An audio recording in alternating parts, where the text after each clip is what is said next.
It's time for some One Piece. This episode, we'll be doing a blind review for One Piece's biggest, tiniest arc, Little Garden, which, by the way, makes me want to baby talk the arc. Gucci-goo, you little garden, yes you are, here comes the devil fruits. This arc is going to be quite interesting because, as always, going in, I have no expectations. One of the changes is this sort of ends the long stretch of short arcs though. This, while not being as long as most of the arcs from East to Blue, is a little bit of a meaty and chunky arc, that's for sure, so we'll be splitting this one into parts, which means next Monday we'll cover the second and final part of the arc. Or that's what you would be doing if you weren't a patron. This series is patron supported, and those who become patrons will get access to not only the second part of my Little Garden blind review, but as well my first two parts of the Drum Island blind review, and as a bonus, my arc tier list, which you just can't get on free feeds. So let's do this. This is a Little Garden, yes it is. First off, we see the Straw Hats back at it on the SeaTactics, making their way to Little Garden. Vivi reminds the crew almost off the bat that despite the current state of the sea, they should remember the cardinal rule: never underestimate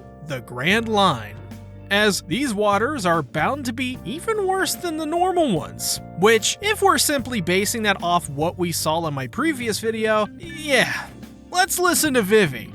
Speaking of, Vivi is sporting a new look. Her coat is button-upped, blue hair is tied in a ponytail, giving her a much more mature and distinguished look. I really enjoyed this different look from her, as it's not the same as her Miss Wednesday look. This look makes her seem more like a good guy, which I think is due to the hair, actually. It's really strange how having a character's hair like this immediately makes me think they seem much more good than evil. Either way, good look, Vivi. However, Vivi is noticing that on the Going Merry, it seems her worries just wash away. Everyone on the ship seems to just be relaxing, despite being told to not underestimate the Grand Line. Even Nami, who is the most serious of the group, is also relaxing, commenting that on a ship like the Going Merry, things just seem to be much easier. I like this. It really shows that this pirate crew is unlike anything we've seen on the Grand Line. Seems the ship and its people are those of pure heart, and that pureness seems to catch Vivi off guard, seeing as how she came from Baroque Works. It's a nice nod, and reading it made me feel a little fuzzy inside. Gucci-goo, you a good little ship, open wide. Here comes the fried buggy legs. It's a reference, by the way, just to be clear, I don't support cannibalism either, unless. So the crew come upon a dolphin, but it isn't a normal one. Rather, it's a massive dolphin that's this big. It makes the Going Merry look like a baby shark do baby shark. However, then they arrive on their next island, Little Garden. Vivi is worried based on what Miss All Sunday said, and Luffy makes note that they didn't stock up, so they hope that there are provision procurements on this island. We'll learn later this is probably super important. They then take note of their surroundings, how everything is overgrown, seeming more like a tropical forest. I also want to say that based on feedback from patrons, I have switched over to the black and white original version of One Piece's manga. It seemed like that was a major criticism of my videos for a while now, so I decided to take you guys up on your offer and switch to black and white. Thanks for the feedback, guys. Anyways, back to the video. The feedback Nami is getting from this island is rather spoopy indeed, as everything seems to be really big down to the birds that fly in the air and the plants themselves. Nami, realizing how sus the island is, wants to get out immediately as soon as the log pose captures the island's magnetic field. Though Luffy doesn't have the same opinion on the matter, instead seeing this as an opportunity for adventure. Vivi does as well, with their crew commenting on how brave she is, and so the two go out seeking adventure on Little Garden. Then, Nami sends Zoro on a scavenging hunt to find food, which then leads into a bet between Zoro and Sanji on who can bag the most food as they're now running low. This leaves Nami and Usopp on the ship alone, and I don't know where this comes from, but Usopp just randomly calls Nami useless, which I think that confirms Usopp was dropped on his head as a baby. While this is happening, Luffy and Vivi encounter all sorts of creatures, including freaking dinosaurs. We learn here that while the age of the dinosaurs is history, due to the turbulent and chaotic climate of the Grand Line, many islands remain unchanged for thousands of years. Fascinating stuff. It's almost as if the islands are like mini planets, with each island serving a totally different and unique purpose. This is when Nami realizes something. She's heard about this island before. She read in a book a quote from Louis Arnott, explorer, by the way. To its inhabitants, the island truly is a little garden. Therefore, let us call it Little Garden, Land of the Giants. Gotta say, this is without a doubt the best worst name in One Piece yet. This is like the equivalent of clickbait, but for islands?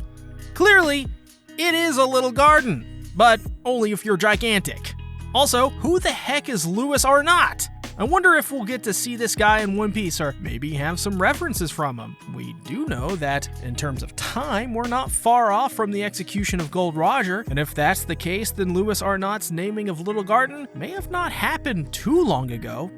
We'll have to see, I guess. So, since everything is gigantic on Little Garden, none other than a giant, Bragi, introduces himself to Nami and Usopp, of course, asking for ale. Bragi even slays a dinosaur by cutting off its head, which, if you thought this arc would be kid-friendly, then it's time to set the parental controls. So, in turn, Nami and Usopp simply decide to play dead. On the flip side, Luffy decides to have his lunch on top of a Diplodocid? I think is how you pronounce it? Interesting choice, though despite their steady diet of greens, still tries to eat Luffy, which is when Dory the Giant, the greatest warrior of Elbaf by the way, comes to save the day. Both groups are then invited to feast with their respective giants. Nami and Usopp learn something important from Bragi. The log pose takes 1 entire year to record, meaning they have to survive on the Island of Giants for, well, a long time. Which you may think is easy, but don't be deceived. This is not an easy task, as every human to have ever come to Little Garden never survived a year there, as the environment was just too harsh. While that's happening, Luffy and Vivi learn about Dory, who comes from Elbaf, where their one rule is that when there is a dispute that cannot be decided, the god of Elbaf shall decide it. He's stuck on this island for getting in trouble, and thus is stuck fighting Bragi to see who survives. And the one who survives will be declared right, and they've been at it for about, 100 years. To put this into perspective, this actually isn't too long in giant years, as they have a lifespan of 300, though the volcano of the mountain erupts, which actually is the signal for them to fight. And what they'll be fighting over?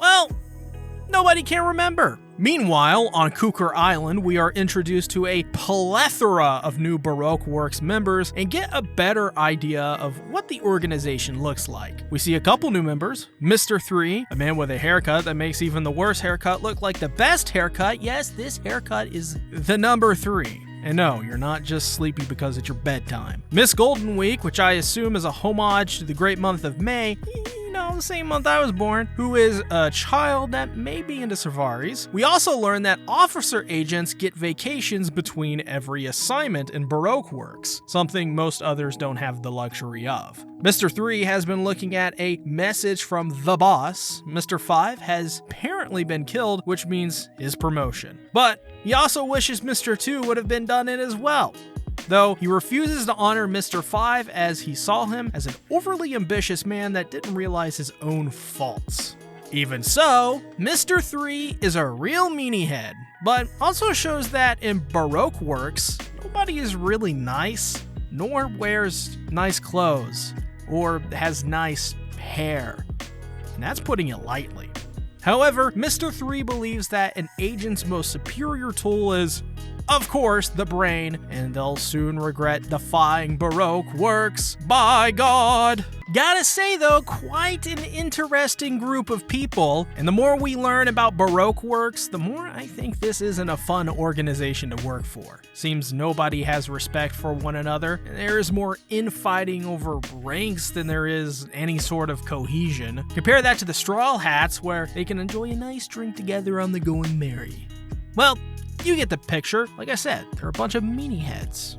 Back on Little Garden, the battle rages on between Dory and Broggy. The Straw Hats are collectively on their edge of their seats watching, as they're only using strikes going at their vital areas. Manny Blow could be their last. Nami wants to get away from their fight, while Usopp is actually inspired by it. He sees Broggy and Dory as true warriors, fighting only to be the absolute best, the victor. That warrior spirit is something Usopp longs to achieve, and if it is true that there is a village of giants, he wants to visit it one day. As for how many times they fought, well, it's only been 73,466 times. Not much. So, I guess like about this many. They then both draw and have a drink together. Sadly though, it's true that the log pose takes a year to reset, which, even if they did survive the hellish island, Ara Basta would still be in danger during that time. So Luffy asks if there is a faster way, and you know what? There is. Dory and Broggy are fighting over an eternal pose leading to their island of Elbaf, not Ara Basta, which is absolutely a problem.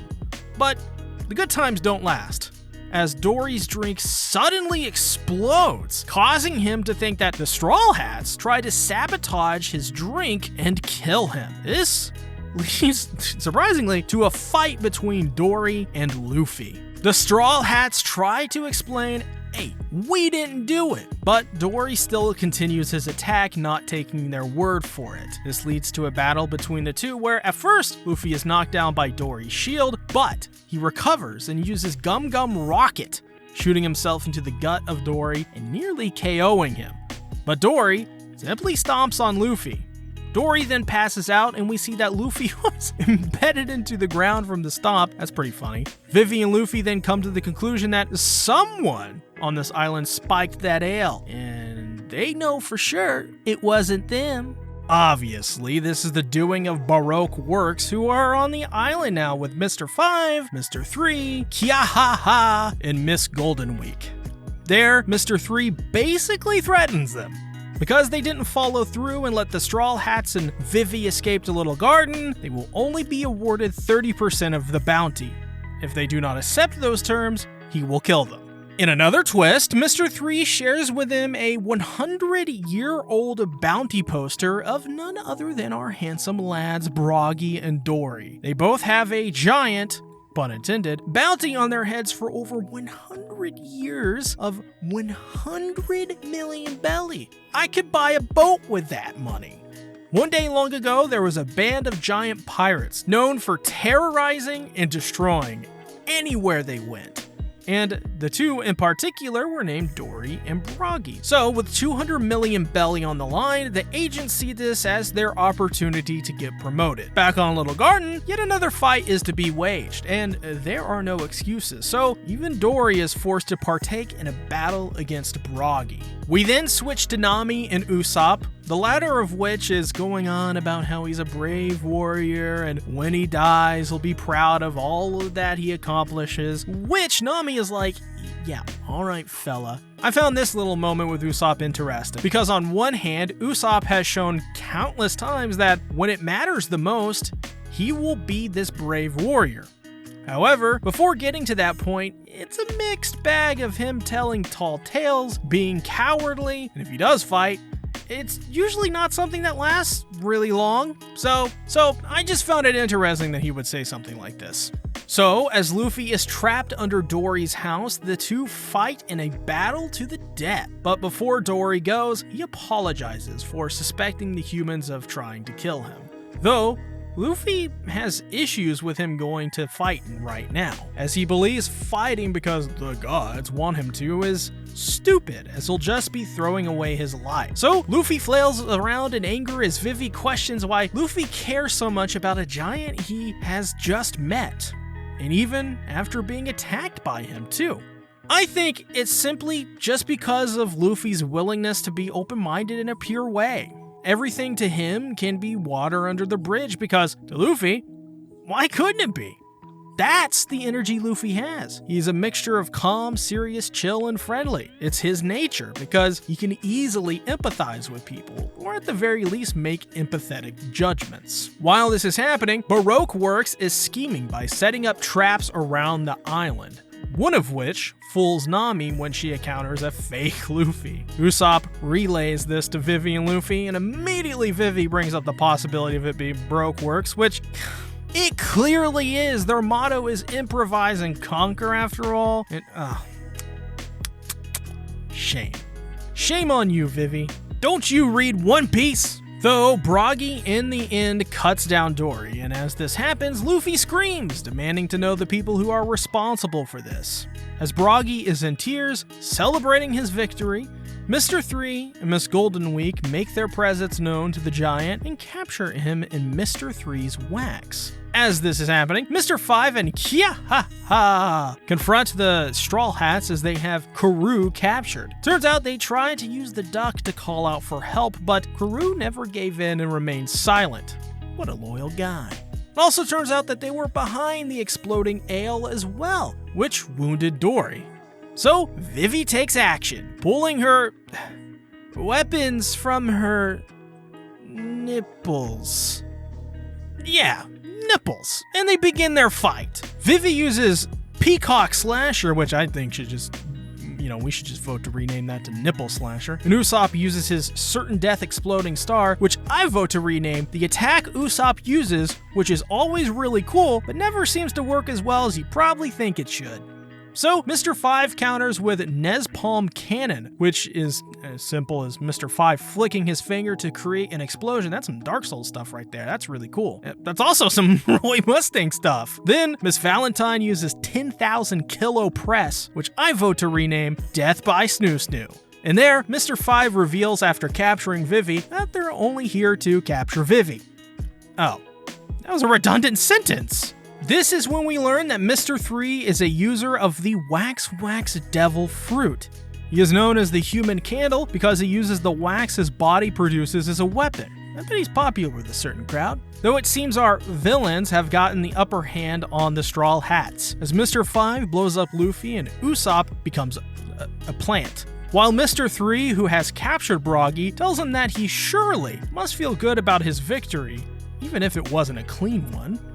Then, Mr. 3 uses extra special candelabra, I think is how you say that. Essentially, it's a fountain of wax, which rains down upon its enemies, slowly turning them into wax, killing them in the process. Not a fun way to go. Though, Broggy isn't just gonna lay down and take it. No, he isn't gonna take it. He chose to battle Dory because he respected him and the honor of a duel. So now, he's taking the fight back to Mr. 3 and Baroque Works. All the while, Luffy and Usopp rise back to do battle with Baroque Works. Find out next time on Dragon Ball Z. Gotta say, really enjoyed some of the art in these first few chapters, especially after switching over to black and white, especially when Broggy realizes his fight with Dory was rigged. The sheer emotion on Broggy's face as he realizes what he's done by defeating Dory, his friend he's shared countless ale and meals with for 100 years, is now dead, and his purpose completed.